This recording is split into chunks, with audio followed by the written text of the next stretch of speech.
আমি এই বামপন্থী বন্ধুদের বলবো, তোমাদের কাছেও নিশ্চয় আর্কাইভে রয়েছে, 26/11 পর মেজর উন্নিকৃষ্ণনের বাড়িতে যখন কেরালার তৎকালীন বামপন্থী সিপিএম এর মুখ্যমন্ত্রী VS অচ্যুতানন্দ গিয়েছিল আর এই কথা বলতে যে সন্ত্রাসবাদীদের ধর্ম হয় না, ভার্চুয়ালি মেজর উন্নিকৃষ্ণনের বাবা পদাঘাত করে বাড়ি থেকে বার করে দিয়েছিলেন। এই শোকের সময় আমার বাড়িতে রাস্তার কুকুর ঢুকবে না, কোট আনকোট। আমি উত্তরটাই নেব সৈকতের কাছ থেকে। সৈকত, করতে হবে এই লোকগুলোকে। সৈকত, প্রথমত হচ্ছে দেশের এই ঘটনায় আমরা দায়িত্বশীল বিরোধী রাজনৈতিক দল হিসেবে দেশের সরকার যা যা সিদ্ধান্ত নেবে সেই সিদ্ধান্তের পাশে রয়েছি। আমাদের প্রেস বিবৃতিতে পরিষ্কার আমরা বলেছি, ইসলামিক টেরোরিজমের বিরুদ্ধে গোটা দেশকে ঐক্যবদ্ধভাবে থাকতে হবে। বিজেপি RSS কেন্দ্রের সরকার বলেনি।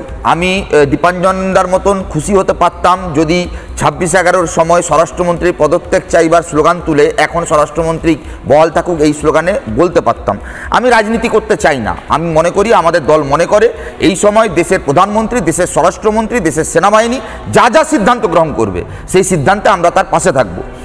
দেখুন, আমরা সেদিনও বলেছিলাম যে আতঙ্কবাদীদের নির্দিষ্টভাবে একটা ধর্ম আছে, তারা ইসলাম ধর্মে বিশ্বাস করে, তারা কলমা পড়তে বলেছে।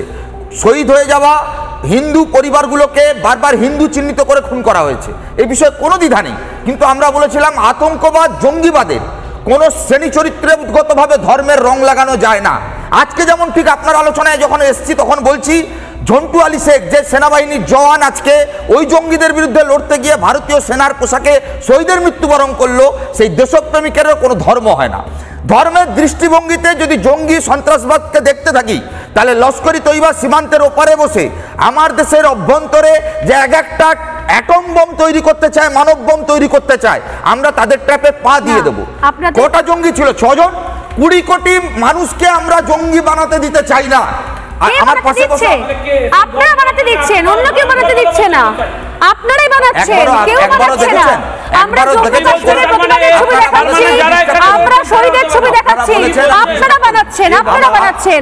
আমার দৃঢ় বিশ্বাস যে আপনারা বুঝবেন, যেরকম ভাবে আপনাদের বয়ান পরিবর্তন হতে হতে বৃন্দা কারাটের যে বয়ান পেয়েছিলাম, আরো অনেক আপনাদের সঙ্গী সাথীদের যে বয়ান পেয়েছিলাম, সেখান থেকে আপনার বয়ান যেরকম আজকে অনেকটা ভিন্ন, তাই নতুন করে কিছু বলার নেই। আপনি ইসলামিক টেরোরিজম বললেন, এখানেই আলোচনা শেষ হওয়া উচিত। ইসলামিক টেরোরিজম বললেন, এখানেই আলোচনা শেষ হওয়া উচিত।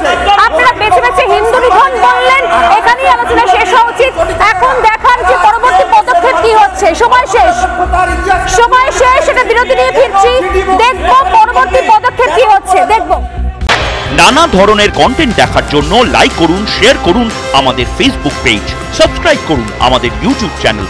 পাশাপাশি অন্যান্য ব্রেকিং নিউজের জন্য অবশ্যই চোখ রাখুন রিপাবলিক বাংলায়।